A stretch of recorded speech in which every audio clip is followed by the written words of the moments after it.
Vamos a analizar la guía clínica para el tratamiento de COVID-19 en México. Esto es un consenso interinstitucional de todas las instituciones del sistema de salud mexicano.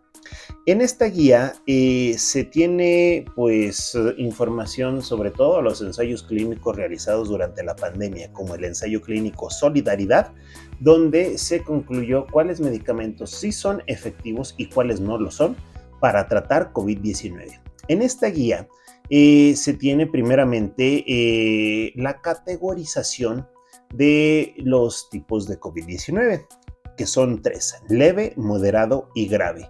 Se entiende que un paciente leve es el que no tiene evidencia de neumonía o hipoxia y satura bien, o sea, con 94% o más al aire ambiente. Y estos pacientes, pues obviamente aquí nos indica que su tratamiento es sintomático. ¿A qué se refiere sintomático? Si el paciente fue diagnosticado con el virus de SARS-CoV-2 y tiene COVID-19, pero no tiene ningún síntoma, no debe de tomar nada. Si al paciente le duele la cabeza, tiene fiebre, solamente debe de tomar un analgésico y un antipirético, que en este caso el paracetamol puede fungir como ambos. Si el paciente ya tiene signos de neumonía y aquí en este caso tiene una saturación de 90 o más hasta 94, para el paciente ya se pueden dar 4 medicamentos: heparina no fraccionada, dexametasona, remdesivir y tocilizumab.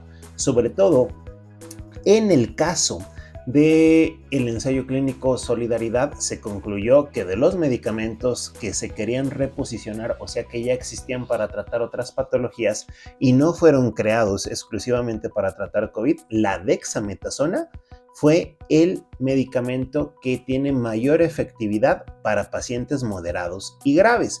Pero aquí en este caso, si nosotros nos vamos a los graves, que son pacientes que tienen la frecuencia respiratoria, disnea, saturan a menos de 90, está la heparina, dexametasona y tocilizumab. Pero sobre todo vamos a hacer énfasis en la dexametasona.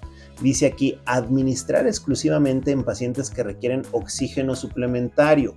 Y sobre todo se tiene una nota: aumenta 20% la mortalidad,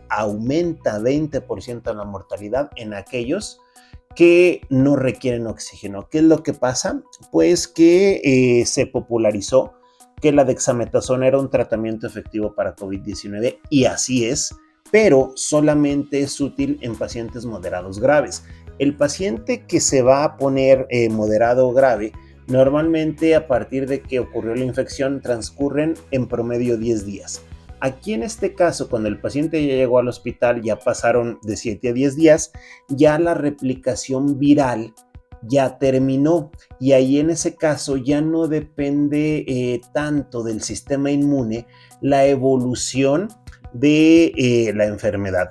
La dexametasona se da como inmunosupresor para suprimir un poquito la respuesta inflamatoria que está afectando ahí al sistema respiratorio y en este caso pues evita que esa respuesta inflamatoria exagerada sea lo que termine matando al paciente.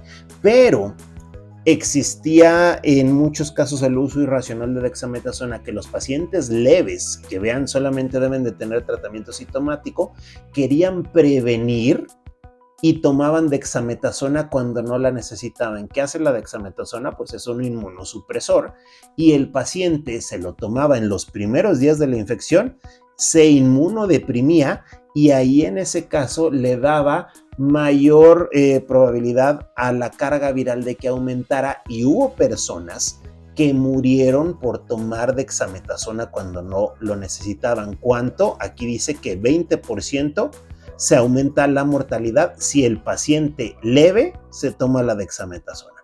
Pero bueno, en conclusión, vean que solamente son estos tratamientos los que se tienen que utilizar.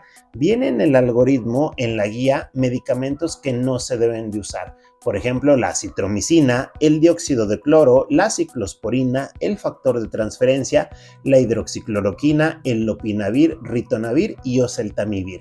Y medicamentos que solo deben de ser utilizados en estudios de investigación, como la colchicina y el ácido acetilsalicílico. El tratamiento contra COVID-19 es muy simple y muy claro. Y aquí en este caso todavía tenemos casos de COVID-19 y se pueden tratar con medicamentos tan simples como la dexametasona, y con tan simples me refiero a que no tienen un costo tan elevado y se encuentran disponibles prácticamente en cualquier farmacia. Entonces, pues en conclusión, el paciente promedio, digamos que el 80% de los pacientes van a tener COVID leve, solamente requieren tratamiento sintomático.